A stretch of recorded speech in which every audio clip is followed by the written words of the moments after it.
제가 초등학교 때 저는 탁구를 하기 시작했어요. 그리고 중학교 때쯤 돼서 이제 꿈을 갖게 되었는데요. 이런 꿈이었어요. 탁구 선수가 되었기 때문에 훌륭한 탁구 선수가 되어서 명예로운 그런 사람이 되고 싶은 그런 꿈이었어요. 혹시 이리역 폭발 사고라는 거 기억나세요? 저는 제 고향이 전북 익산이에요. 지금은 익산이었지만 그때는 이리였거든요. 중학교 때 그런 이리역 폭발 사고가 난 적이 있었어요. 그때 역에서 집이 가까운 사람들은 굉장히 이렇게 피해가 컸어요. 네, 저희 집도 이리역 근처에 있었기 때문에 되게 피해가 좀 있었어요.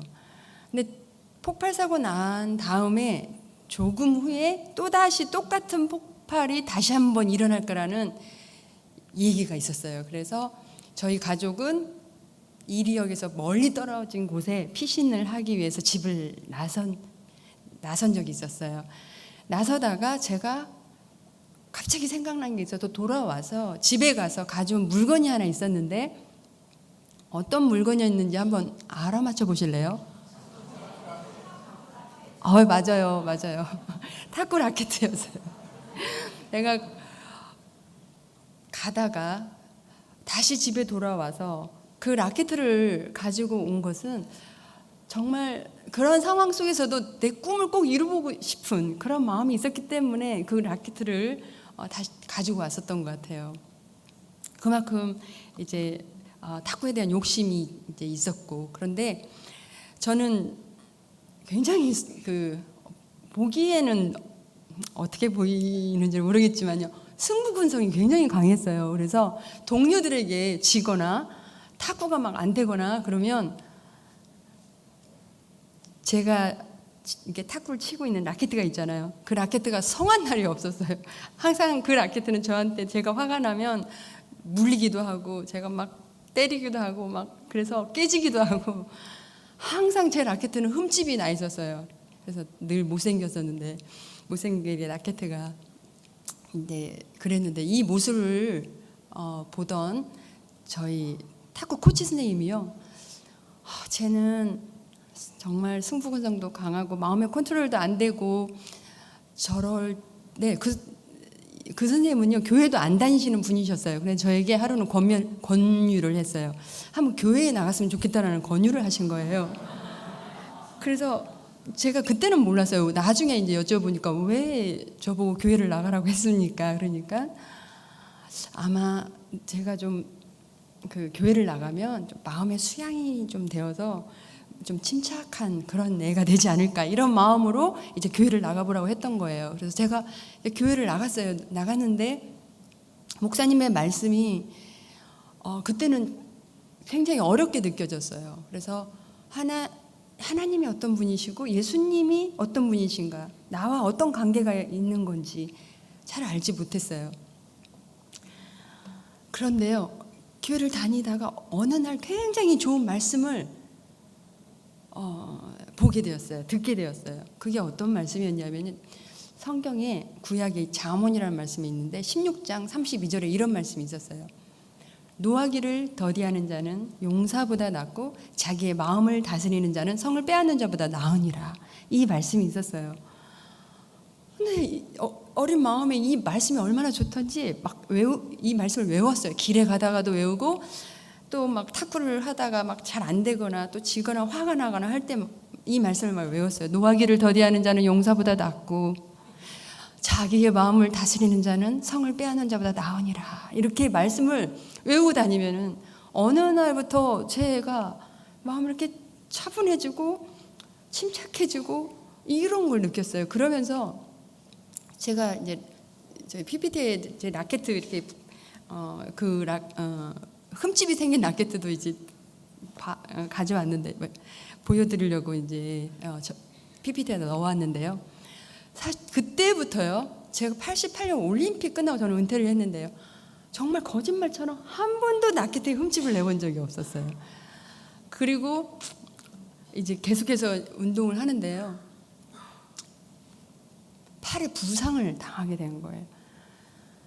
팔에 부상을 당하면서 이제 얼마나 통증이 심했냐면요.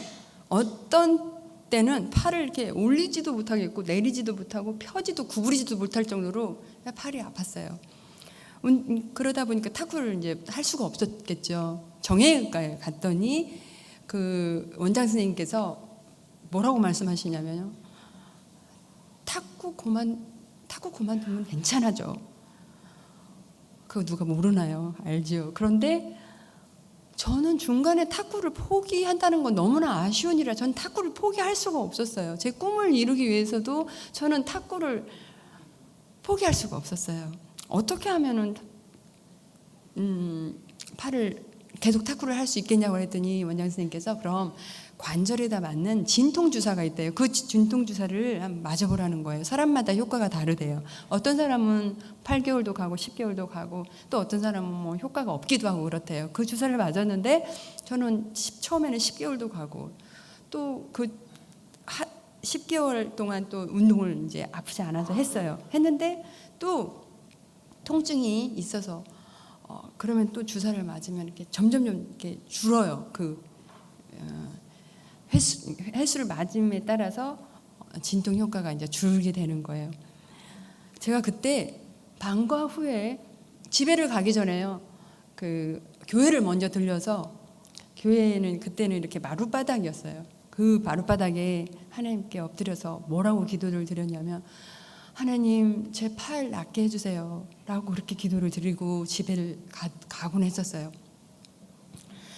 그렇게 주사를 맞은 지 6년이 되었을 때 이제 약의 효과가 없게 되었어요. 물론 6년 안에 제가 그렇게 원했던 국가대표의 꿈을 이루고 83년도에는 처음으로 세계선수권 대회에 출전을 하게 된 거예요. 아까 잠깐 영상에도 나왔는데 그 당시는 최초였는데 단식에서 은메달을 차지하고 돌아오게 되었어요.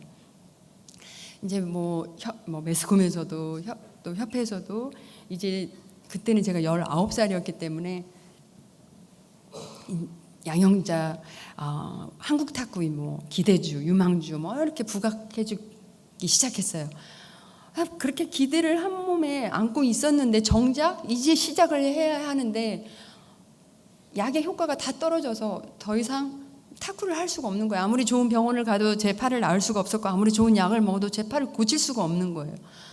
그래서 이제 정말 탁구를 그만할 수밖에 없다라고 생각을 했었는데 이제 제가 아는 어느 분이 저에게 어느 기도원을 한번 가보라고 권유를 하셨어요. 그 기도원에 가면은 불치병 환자에게 목사님의 안수 기도를 통해서 낫는 일이 일어난다는 이 얘기를 제가 듣게 되었어요. 근데 사실 저는 교회를 다니고 있었지만 뭐 지면으로 매스컴으로 이런 뭐 기적과 같은 뭐 나았다 뭐 이런 얘기를 들을 땐 사실 믿어지지가 않았기 때문에 제가 신임을 별로 하고 있지 않았었어요. 그런데 제가 막상 아무런 방법이 없으니까 그 기도원을 이제 가보게 된 거예요. 그래서 저는 기도원이라는 곳이 이렇게 안수기도만 하는 곳이 기도원인갑다라고 생각하고 그 기도원을 갔는데 목사님께서 말씀을 하고 계셨어요. 어떤 말씀을 하셨냐면 예수님이 어떤 분이신가, 하나님은 어떤 분이신가에 대한 말씀을 하고 계셨어요. 그런데 말씀을 들어보니까요, 전능하신 그 위대하신 그 하나님께서 우리를 사랑하셔서 이 하나님께서 육신의 몸을 입고 이 땅에 나의 죄를 사해주기 위해서 이 땅에 오셨다는 거예요. 이 땅에 오셔서 십자가에 그 모진 고난을 당하시고 내 죄를 담당하시고 십자가에 죽으시고 3일 만에 부활하셨는데 이 예수님을 나의 구세주로 영접을 하면 내가 하나님을 감히 아버지라고 부를 수 있는 특권이 주어진다라는 그 말씀과 함께 오늘 당장 내가 죽는다고 할지라도 천국에 갈 수 있다라는 이 말씀을 제가 듣게 된 거예요. 제가 들으면서요, 바로 진리가 여기 있었구나 라고 깨닫게 되었어요. 나 같은 죄인을 위해서 그 예수님께서 그 십자가의 고통을 당하시면서 죽으시고 부활하셨구나라고 생각을 하니까 한없이 눈물을 흘리면서 내 죄를 회개하면서 막 콧물과 눈물을 막 흘리면서 이제 회개하고 정말 제 가슴을 쥐어짜면서 막 하나님 앞에 드리는 저의 그 기도는요, 내 자신도 어찌할 수 없는 그런 가슴 벅찬 그 하나님의 은혜를 내가 지금 그 은혜를 받고 있구나 라는 거 외에는 다른 말로 어떻게 설명을 할 수가 없었어요. 나의 죄를 대신 십자가로 가져가 주신 그 예수 그리스도를요, 저는 제 인생의 구세주로 또 내 주님으로 영접했어요. 그리고 내가 내 인생의 주인이었던 내 삶의 중심에서요, 예수님께서 나의 주가 되셔서 내 인생의 핸들을 운행하시는 하나님 중심으로 제 삶이 바뀌어져 갔어요. 또한요, 안수기도를 통해서 이제 목사님께 안수기도를 받았는데요, 정말 그 6년 동안 진통주사만 맞았던 그 팔을 제 동료들도 알고 저희 선생님들도 알고 모두 다 주위 사람들 다 아는데 그 팔을 하나님께서 고쳐주신 거예요. 저는 하나님께서 정말 전능하시고 살아계셔서 역사하고 계시는 거라는 걸 처음 체험하게 된 거예요. 숙소에 가서 팔을 움직여 보니까 팔이 통증이 없는 거예요. 그리고 이제 다시 탁구를 할 수가 있었는데요, 저는 그때 그 이후부터 제 사고가 바뀌었어요. 예수 믿기 전에는요, 제가 다른 사람들보다 사실 전 다른 동료들보다 다른 선수들보다 제가 뛰어나서 제가 잘나서 뛰어나기 때문에 저는 제가 탁구를 잘한다고 생각을 했었어요. 그런데요, 제가 예수님을 믿고 나니까요, 그게 아니었어요. 하나님께서는 이제 예배에서도 4장 7절에 이런 말씀이 나와요. 하나님께서는 우리 각 사람에게 그리스도께서 나누어 주시는 선물의 분량을 따라 은혜를 주셨습니다. 이 말씀이 있는데요, 하나님께서는 제각기 각 사람에게요, 작고 큰 그러한 재능을 주셨다는 거예요. 이게 내가 잘났기 때문에, 내가 잘하고 뛰어나기 때문에가 아니고, 하나님께서 어떤 사람에게는 음악으로, 어떤 사람에게는 뭐 스포츠 체육으로, 어떤 사람에게는 뭐 글도 잘 쓰고 말도 잘하고 너무나 다양한 게 있잖아요. 제가 선교지에 있을 때는 정말 그런 다양한 은사를 가지신 분들이 선교지에 와가지고, 한국 분들이 와가지고 그 현지인들에게 이렇게 은사를 예를 들면 뭐 권사님들도 오셔가지고 김치도 남아주고 요리도, 한국 요리도 해주고 이럴 때도 있었는데 정말 인기가 좋았어요. 어떤 분이 똑같이 했는데 더 맛있고, 어떤 분이 했는데 뭐 이런 차이도 있잖아요. 정말 다 이런 것조차도 하나님께서 주신 그런 재능, 선물이라는 것을 이제 알게 됐어요. 그때부터 저는 제가 받은 선물을, 이 재능을 하나님께 최선을 다해서 돌려드리겠다라고 그러한 저의 사고와 가치관이 바뀌어지게 된 거예요. 그렇게 해서 이제 훈련을 하는데요, 저는 운동선수들이 참 그 육체적인 노동을 한다라는 생각을 해요. 많은 분들이 운동을 했기 때문에 참 건강하시겠군요, 이런 말씀들도 하는데요, 젊었을 때는 이제 모르고 그렇게 운동을 하잖아요. 그런데 이제 또 나이가 들면서 이제 조금씩 막 사용했던 그런 부분들이 이제 나타나는 것 같아요. 그렇게 운동선수 할 때 너무나 이제 힘든 거예요. 고달프기도 하고 피곤하기도 하고 막 늘 발바닥에 물집이 잡혀서 바늘과 꺼지를 들고 다니면서 그 물집을 따면서 훈련하기도 하고, 어떤 때는 승리의 기쁨도 있었지만 패배의 아픔도 맛봐야만 하고, 정말 그 승부 세계는 얼마나 냉정한지, 1등하고 2등하고의 차이가 너무나 크게 나고, 잘하면 축에 올려주다가도 못하면 사기를 저하시키기도 하고, 그런데 저 또한 제가 이제 간염으로 또 고생을 할 때가 있었어요. 그러다 보니까는 또 국제대회 나가면 또 패배의 아픔도 맛봐야만 했고, 그러다 보니까 이제 협회에서도 이제 국가대표에서 저를 제외시키기도 하고 하는 그런 때가 있었어요. 86년 아시안게임하고요, 88년 올림픽 때는 이제 서울에서 개최를 했어요. 88년 올림픽은요, 탁구라는 종목이 아예 올림픽 종목에 들어있지 않았었어요. 그런데 88년 올림픽을 처음으로 이제 채택이 된 거예요. 그렇게 중요하고 선수로서는 올림픽에 참석하고 싶은 그런 마음이 있을 텐데 제가 성적이 안 좋다는 이유로 이제 국가대표에서 저를 제외시키게 되는 거죠. 제가 그때 이제 몸도 안 좋은데 탁구를 그만두는 게 좋겠다 하고 방황하고 또 갈등하고 또 실망도 하고 절망하고 이러한 시간들을 가진 적이 있었어요. 그런데요, 하나님께서 저에게 어떤 말씀을 보다가 어떤 말씀을 줬냐면요, 대적 의인은 7번 넘어질지라도 다시 일어나거니와 라는 말씀이었어요. 마치 하나님께서 여기서 주저앉지 말고 다시 일어나라고 말씀해 주시는 것만 같아서 이 말씀을 붙들고요, 다시 제가 이제 재기를 하게 돼요. 그래서 다시 국가대표가 되어서 86년 아시안 게임부터 이제 현종화 선수와 함께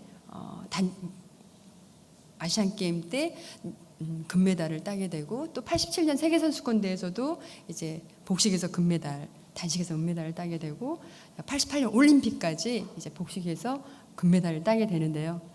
제가 돌이켜 보면은요, 이런 생각이 들어요. 지금도 세계 최강 탁구를 제일 잘하는 나라가 어딘지 아세요? 중국이잖아요. 그런데 저희가 할 때도요, 난공불락, 만리장성의 벽을 넘기가 어렵다, 이런 식으로 중국이 최강이었어요, 탁구가. 그런데 그때는요, 우리 한국 남녀 탁구 선수가 86년 아시안 게임 때 기대치도 않았고 예상치도 않았던 단체전에서 중국을 이기고 다 한국 남녀가 금메달을 따고요. 88년 올림픽 때는 남자가 단식에서 금메달을 따고 은메달을 따고, 복식에서 여자 현종화 선수와 제가 금메달을 따고, 이러한 일이 있었어요. 어떻게 그러한 일이 있을 수 있었을까라고 생각을 해보잖아요. 그때는요, 코치, 감독, 선수, 남녀 선수 모두가 다 예수 믿는 사람들이었어요. 그래서 할렐루야. 그래서 시합이 있기 전에 우리가 함께 하나님께 예배를 드리고요, 합심해서 기도하는 그 믿음의 정신력이 있었어요. 정말 하나님께서 우리가 기술적으로도 부족하지만 참 그 기도를 긍휼히 여기신 것 같아요.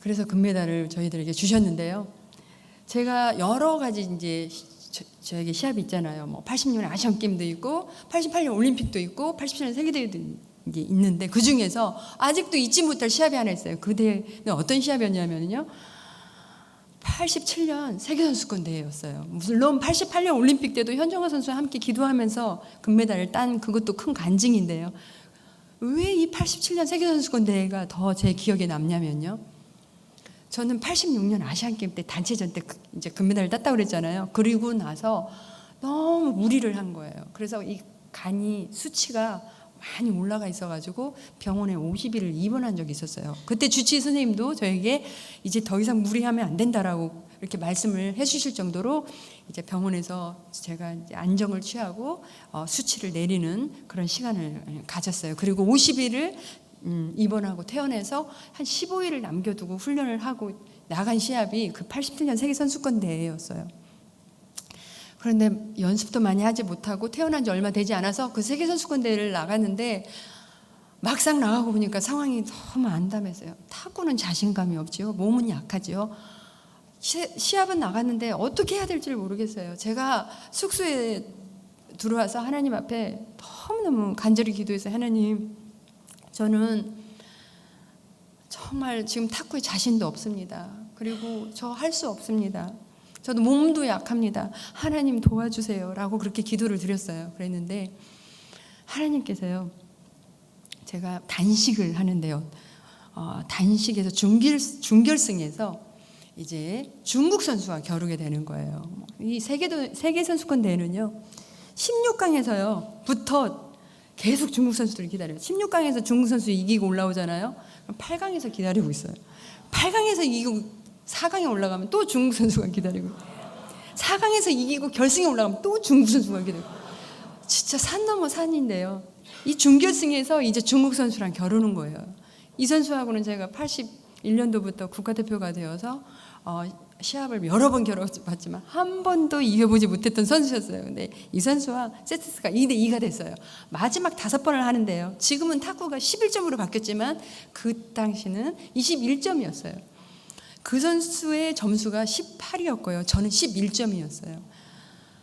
누가 보더라도 이제 그 선수는 3점만 따면 결승에 오르게 되고 저는 무려 10점을 따기 때문에 제가 거기에서 이길 수 있다라고 생각하는 사람은 아무도 없었어요. 그런데요, 제 마음에 침착함과 하나님 평안을 주셔서 한 포인트 한 포인트 최선을 다해서 했는데요, 그 선수 18이라는 점수를 그대로 묶어놓고 10점을 연속적으로 따면서 21대 18로 역전승을 거둔 적이 있었어요. 할렐루야. 네. 제가요, 그 시합이 마치고 나서 16개월 후에 올림픽 하기 전에 다른 시합에 가서 그 선수와 다시 만났어요. 이 선수가 이렇게 머리를 항상 야무지게 묶고요. 눈도 이렇게 날카롭게 생긴 그런 선수였어요. 그런데 이 선수가요, 이 모습이 바뀌어져 가지고 왔어요. 머리를 이렇게 짧게, 저처럼 짧게 카트를 했고, 날카로운 눈매가 이렇게 성형수술을 해가지고 눈도 커지고 코도 높이고 이렇게 해서 시합에 온 거에 너무 궁금했어요. 그래서 물어봤어요. 중국 통역을 통해서, 아니 너의 모습이 왜 이렇게 바뀌었냐고 물어봤어요. 이 선수가 뭐라고 그러냐면요, 자기는 18대 11에서 역전패를 당하고 나서 6개월 동안 탁구의 회의를 느끼게 되어서 6개월 동안 탁구 라켓을 집어 던져놓고 방황의 시간을 가지면서 그 시기에 자기의 이렇게 모습을 고쳤다고. 그러면서 뭐라고 그러냐면요, 저희가 탁구 선수들이 다 예수 믿는 사람들이었잖아요. 그래서 이렇게 중국에 가거나 어디 시합을 갈 때 그 나라로 된 전도지를 가지고 다닌 적이 있었어요.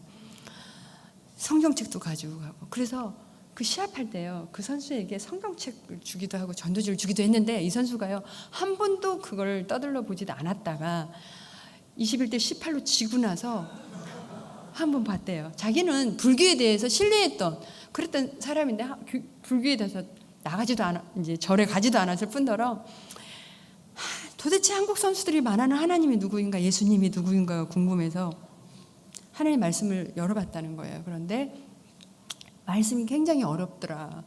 하지만 하나님이 어떤 분인지 굉장히 호기심이 간다는 얘기를 해왔어요. 제가 그 얘기를 듣고 이런 생각을 했어요. 하나님께서 이 선수가 21대 18대 11에서 역전패를 당하고 나서 실패를 통해서 하나님을 바라보게 하셨구나.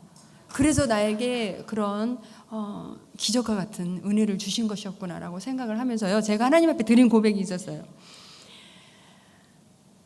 성경에 이런 말씀이 있거든요. 하나님께서는 세상에 미련한 것들을 택하사 지혜 있는 자들을 부끄럽게 하려 하시고, 세상에 약한 것들을 택하사 강한 것들을 부끄럽게 하려 하시며, 라는 말씀이 있는데요, 이 말씀이 왜 저의 고백이 되었냐면요, 제가 하나님 정말 저는 약합니다 라고 고백하는 저를 들어서 하나님은 강하게 하셨고요, 하나님 저 너무 지금 탁구 자신도 없고요, 하나님 저 할 수 없습니다 라고 그렇게 기도를 드렸는데, 하나님은 제 기도를 들으시고 하게 하셨기 때문에 이 말씀이 저의 고백이 될 수가 있었던 것이에요.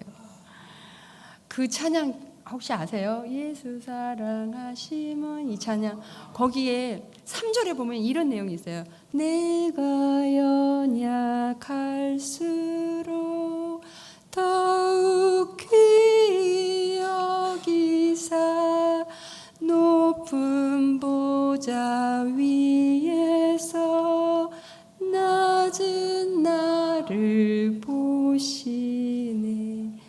하나님은요, 제가 연약할 때, 우리가 연약할 때, 세상 사람은요 다 연약하고 약할 때 소용없다라고 하지만은, 하나님께서는 내가 연약할수록 나를 더욱 귀히 여기사 높은 보좌 그 위에서 낮은 나를 바라보고 계셨어요. 내가 가장 약할 때 그 강하게 하신 그 하나님이요, 그 나의 하나님이 오늘 이 자리에 계시는 여러분들의 하나님이 되었으면 참 좋겠습니다. 시편에 이런 말씀이 있어요. 또 오 여호와를 기뻐하라. 저가 내 마음의 소원을 이루어 주시리라. 하나님께서는요, 제가 그렇게 원했던 국가대표의 꿈을 이루어 주셨고요. 그리고 오늘 내가 당장 죽는다고 할지라도 천국에 갈 수 있는 영생을 해결해 주셨고요. 그리고 아무런 방법이 없었을 때 6년 동안 진통제를 주사만 맞고 아무런 방법이 없었을 때 하나님께서는 목사님의 안수기도를 통해서 제 팔을 고쳐주셨고요. 간염으로 제 기가 다시 극복할 수 없는 그런 어려운 상황 가운데서도요, 금메달을 안겨주신 그 하나님께서는요, 우리의 약함을 겸손하게 내려놓고 하나님 앞에 구할 때, 하나님을 믿고 하나님을 기뻐할 때요, 우리의 마음의 소원을 이루어 주시는 하나님인 것을 저는 믿습니다. 제가 88년 올림픽까지 끝나고 이제 저는 은퇴를 탁구에서 이제 은퇴를 했어요. 은퇴를 하고 나니까 많은 분들이 이렇게 저에게 권유를 하셨어요. 이제는 후배 양성의 길로 가라고 말씀하셨어요. 지도자의 길을 이제 가라고 하셨는데, 이제는 내가 가지고 있는 재능을 후배들을 키우면서 양성을 해야 되는 같다라고 생각을 했었어요. 그래서 이제 저는 그 당시에 삼성의 제일모직이라는 곳에 소속해 있었는데요. 지금은 제일모직이 탁구단이 없어지고 삼성생명으로 지금 탁구단이 있는데, 그 삼성생명에서 이제 탁구를 선수들 후배들을 지도하면서 대학원에 들어가서 이제 체육에 대한 이론을 공부를 했어요. 공부를 하면서 이론과 실기를 겸한 멋진 지도자가 또 되어보고 싶었어요.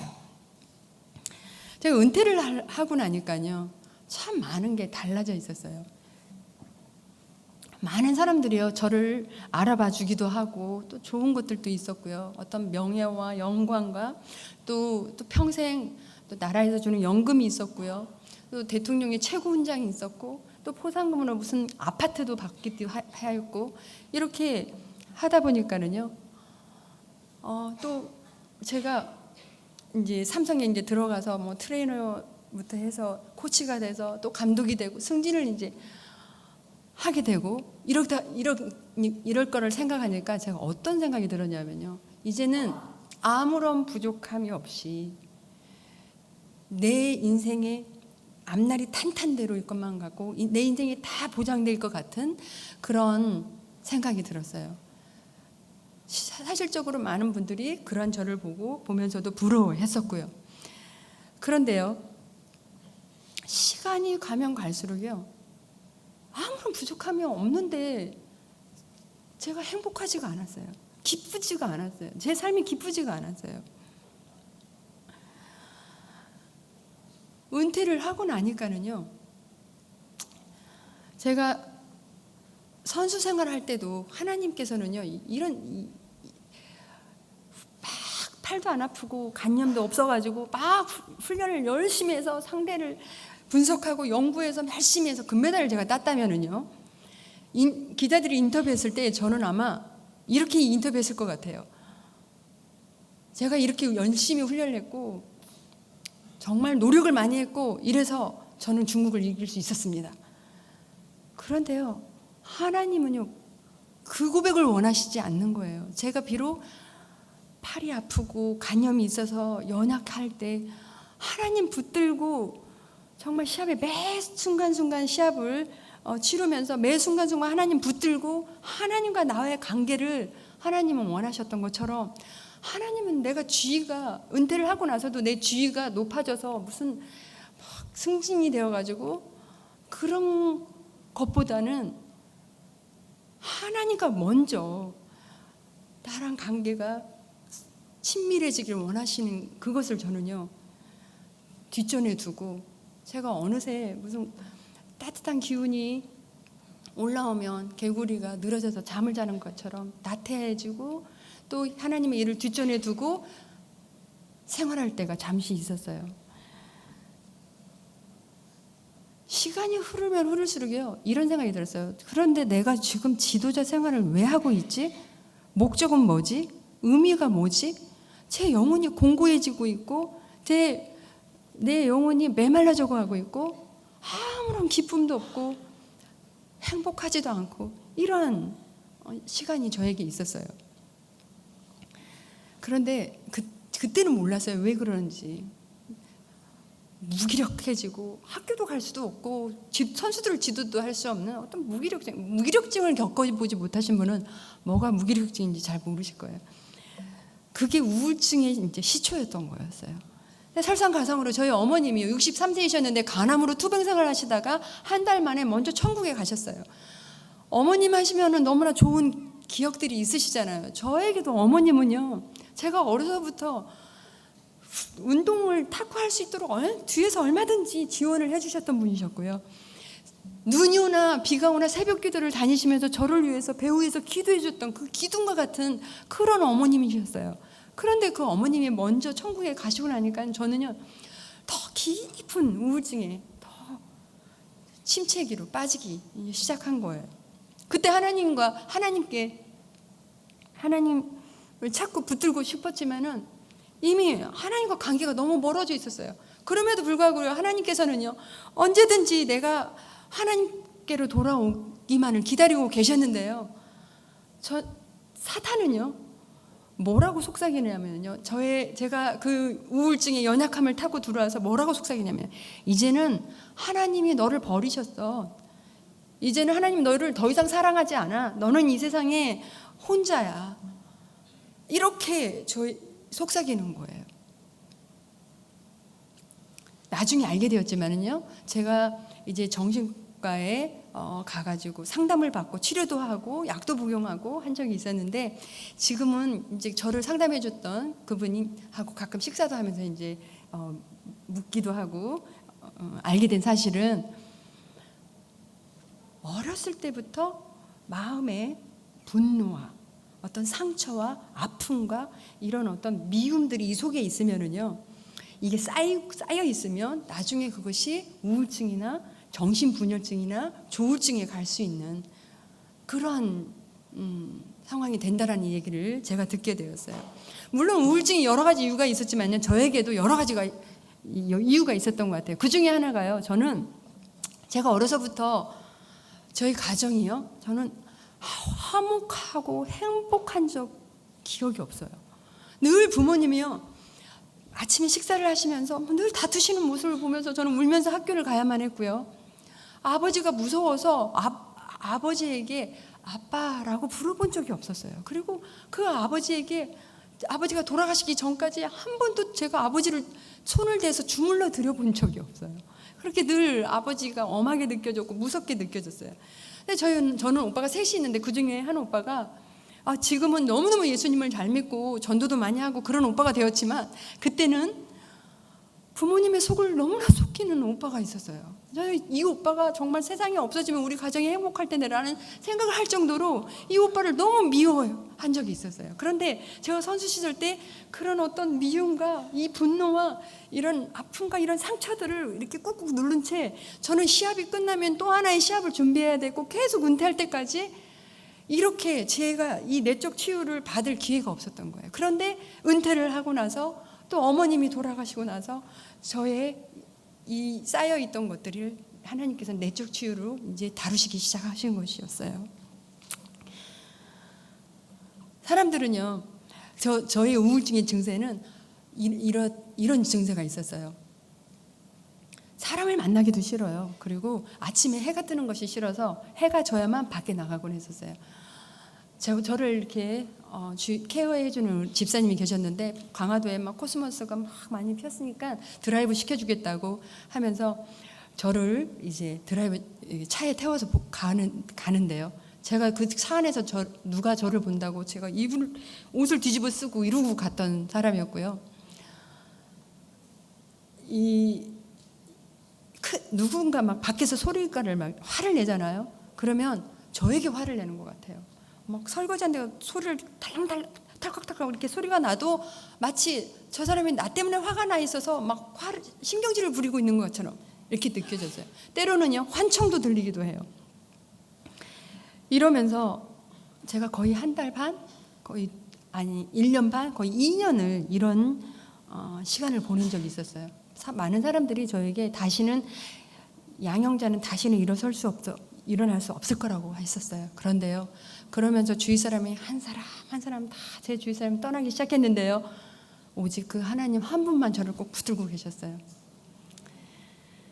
그때 어떤 분을 하나님께서 저에게 보내주셨는데, 어떤 분을 보내주셨냐면요, 아침에 하나님 말씀 묵상 훈련 시켜주시는 분을 저에게 보내주셨어요. 그래서 그분과 함께 성경 공부를 하게 되는데, 그분하고 첫날 본 말씀이 어떤 말씀이었냐면요, 성경의 시편에 이런 말씀이 있어요. 사람이 흑암과 사망의 그늘 아래 앉으며 공고와 쇠사슬에 매임은 하나님의 말씀을 거역하고 지존자의 뜻을 멸시함이라. 사람이 흑암과 사망의 그늘 아래 앉아 있으며 공고와 쇠사슬에 매임은 하나님의 말씀을 거역하고 지존자의 뜻을 멸시하기 때문이래요. 내가 왜 이렇게 우울한 우울증에서 흑암과 사망의 그늘 아래 앉아 있는 것만 같고 공고와 쇠사슬의 매임과 같은 삶을 사냐면은, 그것은 하나님의 말씀대로 살지 않고 하나님과의 관계가 멀어져서 지존자의 뜻을 멸시하면서 살기 때문이라는 것을 제가 말씀을 통해서 알게 되었어요. 하나님과 관계가 멀어져서 살고 있는 삶은 기쁨도 행복함도 없는 거구나. 흑암과 사망의 그늘 아래 앉아 있는 것만 같은 거구나.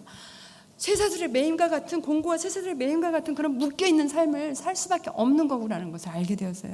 계속해서 저는 말씀을 공부해 나가는데요, 오늘 제가 여기다가 적어오지 않았지만은요, 이런 말씀을 예수님께서 하세요. 뭐라고 그러셨냐면, 예수님이 내가 줄일 때 너희가 먹을 것을 주지 아니하였고, 목말랐을 때 마시게 하지 아니하였고, 내가 나그네 되었을 때 옷을 입히지 아니하였고, 병들었을 때, 그리고 옥에 갇혔을 때 너희는 나를 돌보지 아니하였다라는 말씀을 보게 되었어요. 제가 이 말씀을 보는데요, 그러니까 이 말씀을 듣던 사람들이 물어요. 예수님, 언제 우리가 예수님을 돌보지 아니했습니까? 예수님 뭐라고 말씀하시냐면요, 지극히 작은 자 하나에게 하지 아니한 것은 곧 내게 한 것이다 라는 말씀을 마태복음 25장 42절 이하에 이렇게 말씀을 하고 계시는데요, 제가 이 말씀을 공부하다가 큰 충격을 받게 되었어요. 제가 생각을 해보게 되니까, 해보니까는요, 제가 그렇게 오랫동안 교회를 다니고 하나님의 은혜와 사랑을 받았다고 했던 저는요, 제가 예수님께 해드린 일이 하나도 없었더라고요. 지극히 작은 자 하나에게 해준 일이 하나도 없었더라고요. 가슴에 태극마크를 달고 8년 동안 국가대표 생활을 하면서 온갖 좋은 곳을, 좋은 나라를 다니면서 대접만 받아봤고, 저는 내 주위에 가난한 영혼이 누가 있는지, 지친 영혼이 누가 있는지도 관심조차 없는 채요, 제 이기적인 삶만 살아왔다라는 생각을 하니까요, 너무너무 하나님 앞에, 예수님 앞에 죄송해하고 너무 회개가 돼요.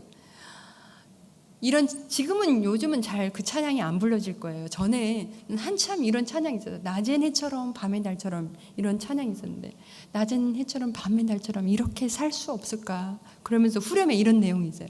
나의 일생에 꿈이 있다면 이 땅의 빛과 소금 되어 가난한 영혼, 지친 영혼을 주님께 인도하고픈데, 나의 욕심이, 나의 못난 자아가 언제나 커다란 짐되어 나를 짓눌러 마음을 공곡해 하니 예수여 나를 도와주소서. 제가 이 찬양을 부르면서요, 너무너무 하나님 앞에 헝헝 울면서 그렇게 기도를 드렸어요. 하나님, 제가 그동안 이기적인 삶만 살아왔습니다. 아마 후보들 주전 멤버가 되어서 저는 뛰고 있지만 뒷전에 주전이 되지 못해서 앉아서, 주전되지 앉아서 아픈 마음조차도 헤아리지 못했던, 후보들의 마음조차도 헤아리지 못했던 그런 선배였고, 정말 주위에 어려운 사람조차도 관심이 없는 채 오직 나의 이익만을 위해서 이렇게 살아왔던 것들을 하나님 앞에 회개하면서 이런 기도를 드렸어요. 하나님, 저의 우울증을 회복시켜 주신다면 제가 이런 가사와 같은 그런 삶을 살겠습니다. 나의 일생에 꿈이 있다면 이 땅의 빛과 소금 되어 가난한 영혼, 지친 영혼을 주님께 인도하고 싶은 그런 기도를 하나님께 드렸는데요. 하나님께서는요, 시편에 이런 말씀을 주셨어요. 그가 그의 말씀을 보내어 그들을 고치시고 위험한 지경에서 건지시는도다. 하나님께서는요, 말씀을 저에게 보내주셔가지고요, 제가 겪고 있는 우울증에서 저를 회복시켜 주신 것이에요. 말씀의 광채가 저를 비추기 시작하니까는요, 저는 그 우울한 침체기에서요, 조금씩 회복하면서 저는 그 우울증이 완전히 회복될 수가 있었던 거예요. 제가요, 선교지에 몽골에 제가 간 적이 있었는데, 몽골을 고비 사막이라는 곳에서 산 적이 있었는데요. 그런 촉박한 몽골에 갔을 때도요, 몽골 땅에 갔었을 때도 거기에는 한국 사람도 없고 뭐 인터넷도 없고 핸드폰도 없고 아무것도 없고 말씀으로 보급받을 수 없는 그런, 은혜 받을 수 없는 그런 상황 속에서도요, 제 영성을 유지할 수 있었던 이유가 있었다면 이 하나님 말씀이 있었기 때문이었어요. 아침마다 말씀을 보게 되고, 또 한국에서는 새벽기도를 다니면서 목사님의 말씀을 통해서 내 영의 양식을 채우게 되고, 오늘은 어떤 말씀으로 하나님께서 나에게 주실까, 이런 마음으로, 설레는 마음으로 아침을 기다리게 되고요. 이처럼요, 하나님의 말씀은 치유가 있으셔요. 이런 말씀이 있거든요. 하나님의 말씀은 살았고 운동력이 있어서 좌우에 날쌘 어떤 검보다도 예리하여 혼과 영과 및 관절과 골수를 찔러 쪼개기까지 한다라는 하나님의 말씀이 이런 치유의 능력이 있으세요. 혹시 이 가운데 저처럼 우울증으로 고생하는 분도 있을 수도 있고요, 또 정신적인 어떤 방황기를 겪고 계시는 분들도 있을 수도 있고요, 여러 가지 심한 고난 가운데 정말 긴 터널을 지나고 있는 그러한 분도 계실 수도 있고요. 하나님께서는 그런 분에게 오늘 이렇게 말씀하고 계십니다. 오라, 우리가 여호와께로 돌아가자. 여호와께서 우리를 찢으셨으나 도로 낫게 하실 것이요, 우리를 치셨으나 싸매어 주실 것임이라.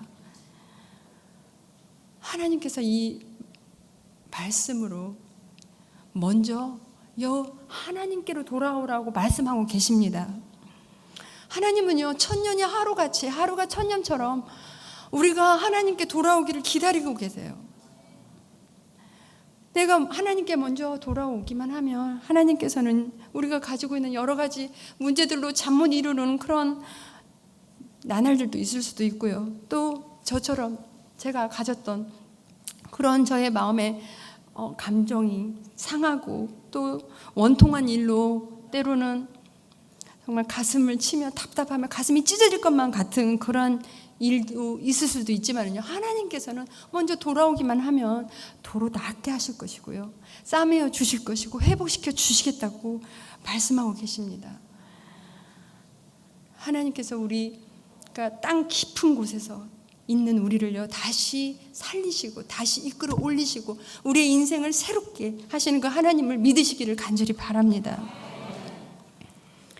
저는 97년도에 몽골에 갔어요. 몽골에 이제 선교사로 딸 둘이 있는데, 이제 그때는 4살, 5살이었어요. 그래서 남편과 함께 몽골에 갔는데요. 몽골에 갔었을 때 있었던 이 얘기를 잠깐 나누려고 합니다. 제가 이제 몽골에 처음에 갔을 때는요, 이제 그 몽골어를 수도에서 2년 동안 배웠어요. 언어를 배우고, 우리나라가 아니고 다른 나라에 가서 우리나라의 그 정서가 있고 또 문화가 있고 하는데, 다른 나라에 가서 참 그 문화를 익히고 그 나라의 언어를 배우고 그들과 어울려서 이렇게 산다는 건 결코 쉬운 일이 아니었어요. 제가 몽골에서 이제 2년 동안 그 언어를 훈련을 받고요. 그 이후에는 아까 말씀드린 수도 울란바토르 곳에서 10시간 정도 떨어져 있는 고비 사막이라는 곳에서 이제 사역을 한 적이 있었어요. 거기에서 있었던 일인데요. 몽골 현지 자매인 3명을 데리고 함께 교회에 이제 개척을 했어요. 조그맣게 교회 개척을 하고, 저는 이제 어린이들에게 탁구를 가르쳐 준다는 이유로 비자를 받아서 이제 탁구를 가르쳐 주기도 하고, 또 남편은 이제 하나님 말씀을 전하고 이렇게 교회를 한 적이 있었어요. 그런데 3명 중에 1명 그 자매가요, 몇 날 며칠 교회를 나오지를 않는 거예요. 제가 너무 궁금했어요. 이 자매가 이럴 자매가 아닌데 왜 교회를 나오지 않았을까? 너무 궁금했어요. 그래서 저희 남편과 함께 그 자매의 집을 이제 가보았어요. 그 자매 집을 갔는데 이 자매가요, 3일 동안 물도 마시지 못한 채 두통에 시달려서 누워 있었어요. 왜 그러냐고 물어봤더니 모르겠대요. 이유를 모르겠대요. 몽골에 있는 몽골 의사가 왔지만 병명이 뭔지를 모르겠다라는 거예요. 근데 이 자매랑 이 얘기를 하다가 이 자매가 사실은 이런 얘기를 해요. 사실은 내가 믿지 않는 남편을 따라서 절에 가서 부적을 사왔다는 거예요. 부적을 사왔는데 그거를 방에 이렇게 거실에다가 놓고 보려니까 그렇게 마음이 찝찝하더래요. 그래도 자기는 하나님을 믿는 사람인데 이런 부적을 우리 집에도 와서는 안 될 텐데 라는 생각을 했대요. 그래서 어느 날 마음을 먹고 이 부적을 태워야 되겠다라는 생각을 하고 이제 태우려고 마음을 먹었는데요. 갑자기요, 막 너무나 막 무섭더래요. 이 부적을 태우면 우리 집에 막 우환이 찾아올 것 같고 갑자기 막 너무 두려워서 이 부적을 못 태웠다는 거예요. 제가 이렇게 보니까 한마디로 영적 전투를 하고 있는 거예요. 아주 머리가 막 두통에 너무 시달려가지고 물도 마시지 못하고 이 사탄의 공격에 이제 싸우고 있는 거죠. 그래서 우리 보고 그 부적을 내놓으면서 이제 태워달라는 거였어요. 그래서 그러지 말고 우리 같이 밖에 나가서 이 부적을 태우자. 그래서 이 자매를 이제 부축해서 밖에 나가서 부적을 가지고 나갔어요. 근데 저는 한국에서 이렇게 봤던 부적이 있었는데 종이로 이렇게 된 것만 저는 본 적이 있었는데 몽골 부적은 우리랑 달랐어요. 무슨 이렇게 두꺼운 책도 있었고요. 그 다음에 두꺼운 겨울옷 같은 것도 부적이었고 반지 이런 것들이 부적이었어요. 그런데 이 몽골 돈으로요, 그 당시에 몽골 사람들이 월급이요, 우리나라 10만 원도 안 되는 10만 원도 안 되는 그런 월급을 받고 있는 시기에 남편이 30만 원이라는 돈을 들여서 그 부적을 산 거였어요. 그런데 그 부적을 가지고 나가서 이제 한 곳에 가서 태우기 이제 시작했어요. 그랬더니 저희가 그 고비 사막이 참 동네가 넓지가 않았어요. 그러다 보니까 저희 교인들도 오며 가면서 우리 보고 뭐 하고 있냐요.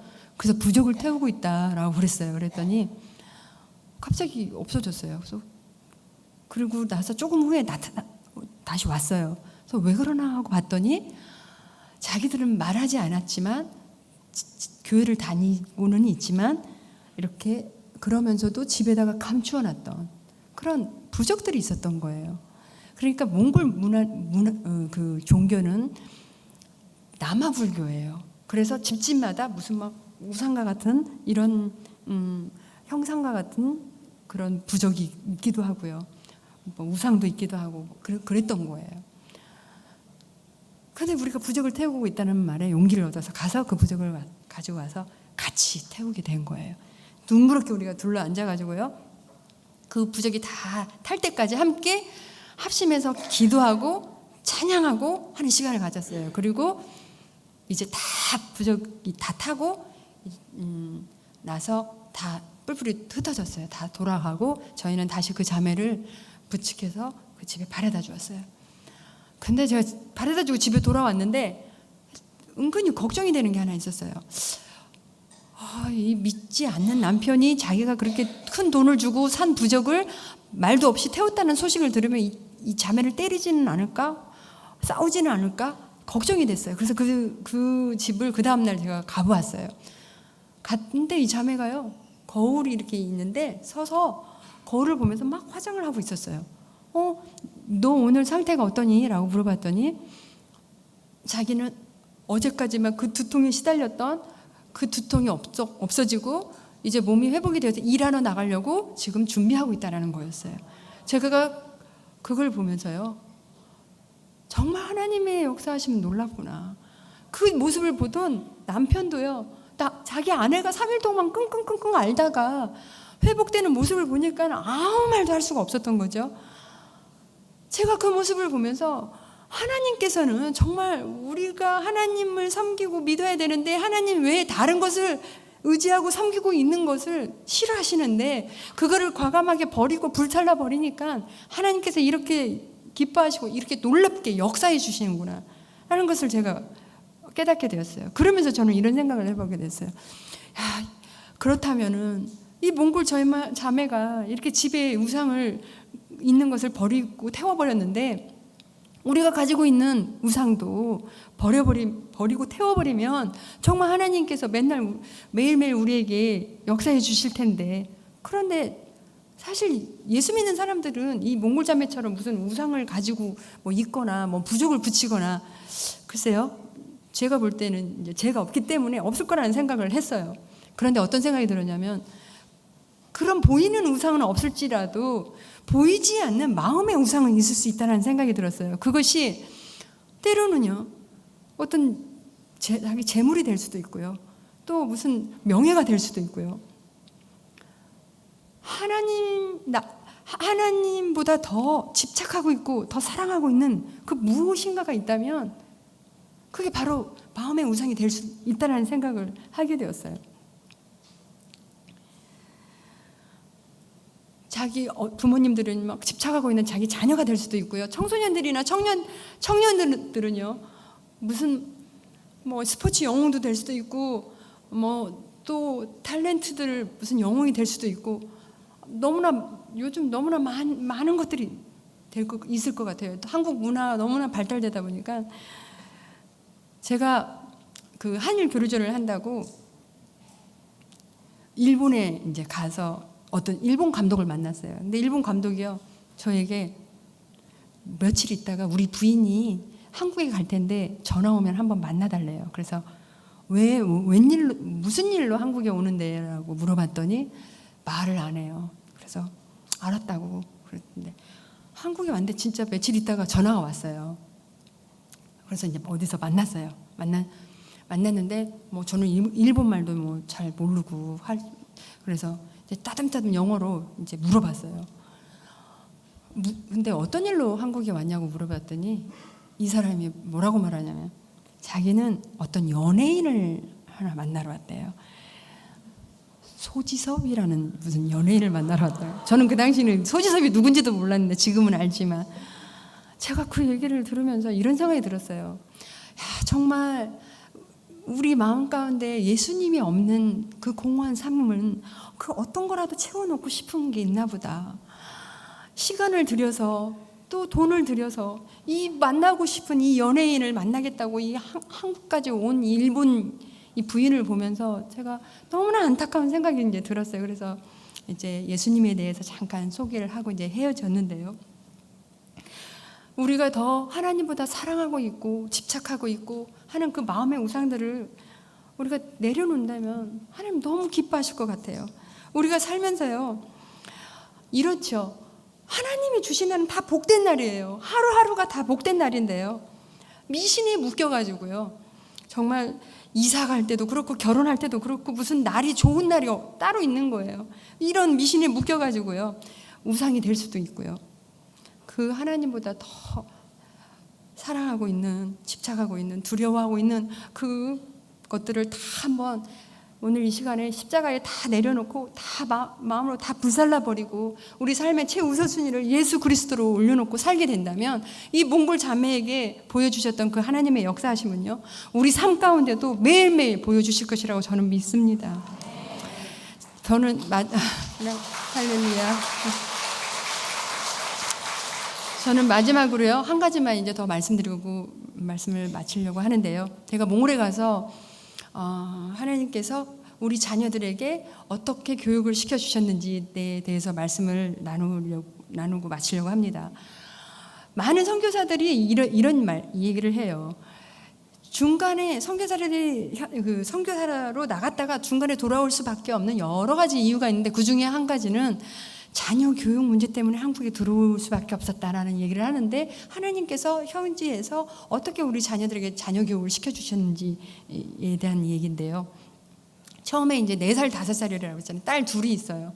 그때는 뭐 교육에 대해서 크게 걱정하지 않아도 됐어요. 그냥 뭐 몽골 유치원에도 보내면 되었으니까 상관이 없었어요. 근데 초등학교가 될 때 이제 애들이 교육을 좀 받아야 되는데, 조금 전에 말씀드린 것처럼 우리는 그 고비사막이라는 곳에서 사역을 했기 때문에 그곳에 한인 학교가 있는 것도 아니고 국제 학교가 있는 것도 아니었어요. 그래서 하나님 앞에 기도했어요. 하나님, 우리가 사역을 하고 있는 동안 아이들을 맡아서 홈스쿨 할 수 있는 그러한 선생님을 보내주세요. 그런데 많은 사람들이 울란바토르라는 수도까지는 많이 오지만 거기서 10시간을 또 기차를 타고 그 시골까지 오는 것은 결코 쉬운 일이 아니었어요. 그런데 어느 자매가요, 저희 그 기도 제목을 보고 유치원 교사로만 일했던 자매래요. 근데 이 자매가 저희 아이들을 봐주겠다고 이제 헌신을 해주셨어요. 그래서 와서 아이들에게 부족한 뭐 한국말이나 또 만들기나 우리가 사역하고 있는 동안에 시간을 보내주었어요. 그리고 어느 정도 하고 나서 이 선생님이 돌아가셨어요. 그리고 나서 이어서 어떤 선생님이 오셨냐면, 한국에서 수학을 가르쳤던 그 학원에서 가르쳤던 선생님이시래요. 이 선생님이 오셔가지고 또 우리 아이들에게 이제 필요한 과목들, 수학뿐만이 아니라 뭐 다른 한국에서 배워야 될 그 과목들을 또 지도해 주셨어요. 큰 아이가 4학년 올라갈 때 되었고, 이제 작은 아이가 3학년 될 때요, 이번에는 어떤 선생님이 와주셨냐면, 저는 웩이라는 국제 선교 단체에 소속해 있는데요, 그 본부가 지금은 이제 바뀌었지만 그 당시에는 영국에 본부가 있었어요. 그런데 이제 저희가 기도 제목에 저희 교사가 필요합니다라는 기도 제목을 그 본부에도 보내게 되거든요. 그런데 이번에는요, 기도 제목을 본 영국에서 어떤 영국인이 있었어요. 이 영국인은 교사, 초등학교만 9년 동안 교사만 했던 선생님인데 결혼하지 않은 여자 싱글 분이셨어요. 이분이 그 기도 제목을 보고 그 학교에 사표를 내고 그 학교에서 가르쳤던 영국 교과서를 들고 이제 저희 아이들 가르쳐 주겠다고 몽골에 와주신 거예요. 반응이 너무 작은데요. 저는 그런 생각을 해봤거든요. 야, 한국에 아무리 부자가 있다 할지라도 영국인을 가정교사로 둘 만한 사람은 과연 얼마나 있을까라는 생각을 했거든요. 이건 정말 하나님의 은혜다. 이분이요, 오셔가지고 한 달, 2달도 아니고 1년, 2년도 아니고요, 3년을 헌신해 주셨어요. 그리고 큰아이가 중학교 1학년 갈 때, 작은아이가 6학년 갈 때, 이제 이 선생님은 중학교를 가르쳐 본 적이 없었던 거예요. 그래서 이제 영국에 돌아가셨어요. 2012년도죠. 런던 올림픽이 영국에서 있었어요. 그 런던에서 있었어요. 그래서 저는 SBS 해설자로 이제 그 런던에 가게 됐는데, 그때 그 선생님과 오랜만에 정말 다시 만나게 되었어요. 그래서 궁금해서 물어봤어요. 선생님, 요즘은 어떤 일을 하고 계시냐고. 선생님이 그 전에 사표냈던 그 학교에 복직해서 지금 교사로 일하고 계시다는 얘기를 해주셨어요.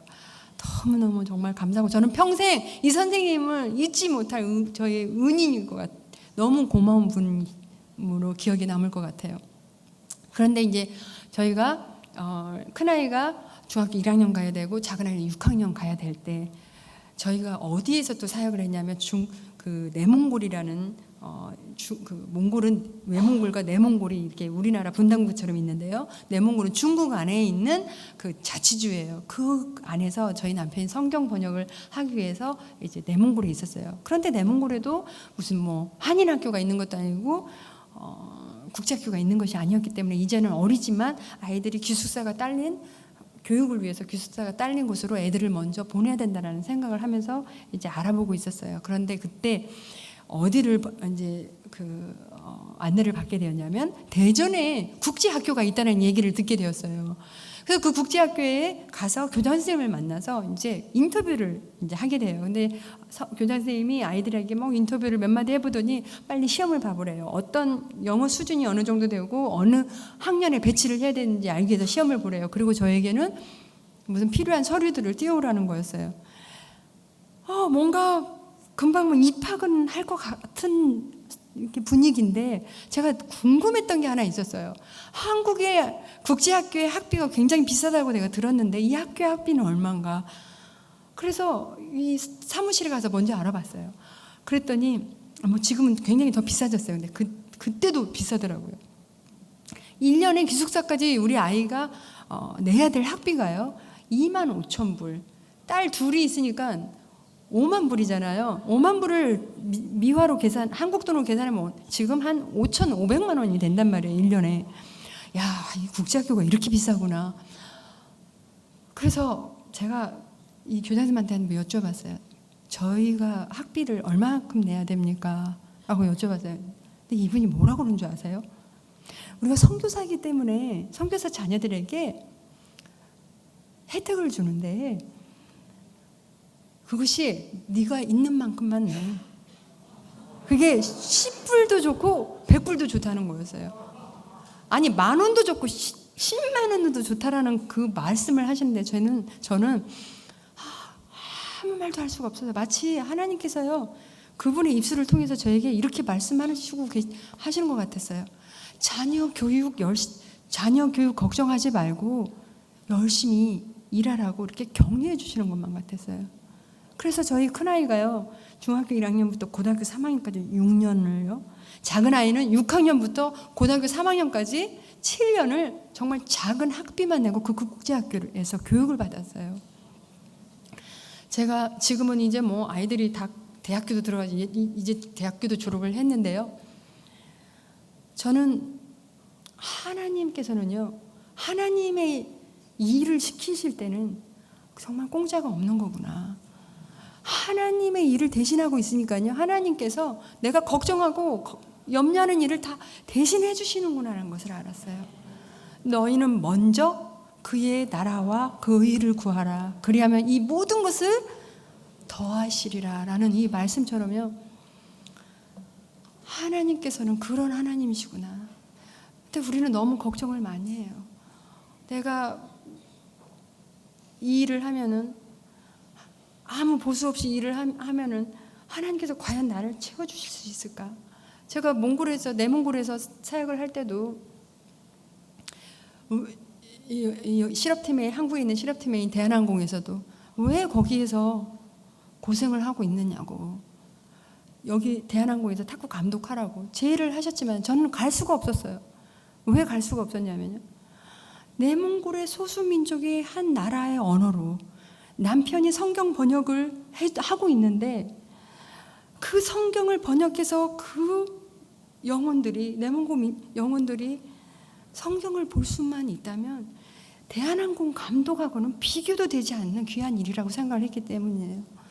그 말씀을 통해서 그 영혼이 변화되어지고 하나님의 그 깊이와 넓이와 높이를 사랑을 깨닫게 된다면, 그리고 그 마음이 녹아져서 그 내몽골의 부흥이 될 수만 있다면 이것만큼 귀한 사역이 어디 있을까라는 생각을 하게 된 거예요. 저는요, 제 평생의 소원이 이 말씀이에요. 많은 사람을 옳은 대로 돌아오게 한 자는 별과 같이 영원토록 빛나리라. 저는 이게 제 평생의 소원이에요. 많은 사람들을 진리 앞으로, 하나님 앞으로 돌아오게 하는 것이 저의 소원입니다. 어떻게 하면 많은 사람들이 하나님 앞으로 돌아올 수 있을까 생각을 해보게 되면요, 내 영혼이 깨어서 기도하고 전도하지 않으면요, 다른 영혼을 살릴 수도 없고요, 내 영혼이 말씀을 통해서 부해 있지 않으면 다른 영혼을 부하게 할 수도 없어요. 부욕해 할 수도 없어요. 오늘 성경에 에스겔서 이런 말씀이 있거든요. 14장 14절에 비록 노아, 다니엘, 욥 이 세 사람이 거기에 있을지라도 그들은 자기의 공의로 자기의 생명만 건지리라. 나 주 여호와의 말이니라. 하나님의 말씀인데요, 이 말씀은요, 지금 오늘 혹시 이 자리에 새로 오신 분들, 그 사랑하는 사람의 손에 이끌려서 새로 오신 분들도 계실 거예요. 정말 얼마나 이 날을 위해서 눈물로 기도하고 정말 예수 그리스도를 알기 원하는 마음으로 이 자리에 오셨을 거예요. 그런데요, 그분의 그 진실한 믿음으로도 내 구원이 되지 않는다는 거예요. 예수님을 인격적으로 만나지 않는 한 내가 천국에 갈 수 없다는 거예요. 천국의 영생의 선물을 받을 수가 없다는 거예요. 예수님께서 이렇게 말씀하고 계세요. 예수님은 내가 곧 길이요 진리요 생명이니 나로 말미암지 않고는 하나님 아버지께로 올라갈 자가 없느니라고 말씀을 하고 계세요. 예수님을 믿으셔야만이 하나님께 갈 수가 있는데요. 인생에 저는 가장 중요한 일이 예수님을 인격적으로 만나는 일이라고 생각합니다. 그 예수님을 인격적으로 만나시고 하나님을 믿으시고 예수 그리스도를 내 삶을 주인으로 영접하시는 우리 모두가 되기를 간절히 소원합니다. 기도하시겠습니다.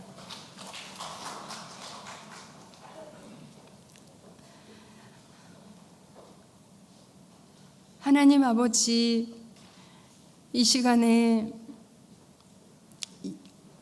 저의 부족한 간증을 이곳에 있는 분들과 함께 나눌 수 있는 시간을 주셨습니다. 그 이유는 하나님이 어떤 분이신지, 예수 그리스도가 어떤 분이신지 정말 알 수 있는 기회를 하나님께서는 주셨습니다. 하나님 아버지, 이 시간에 마음의 문을 열고 예수 그리스도를 모르는 분들의 마음에 찾아가 주셔서 하나님께서 그 마음을 두드리시고 상한 영혼 또 상한 마음을 치료하여 주시고 감싸 주시고, 하나님 지금 너무나 힘들고 어려운 상황이 있다 할지라도 하나님께서는 하나님께로만 돌아오면 하나님께서는 그 땅 깊은 곳에 있는 우리를 다시 살리시고 다시 이끌어 올려주시겠다고 약속하신 것처럼 하나님 살아계심을 믿게 하여 주시옵소서.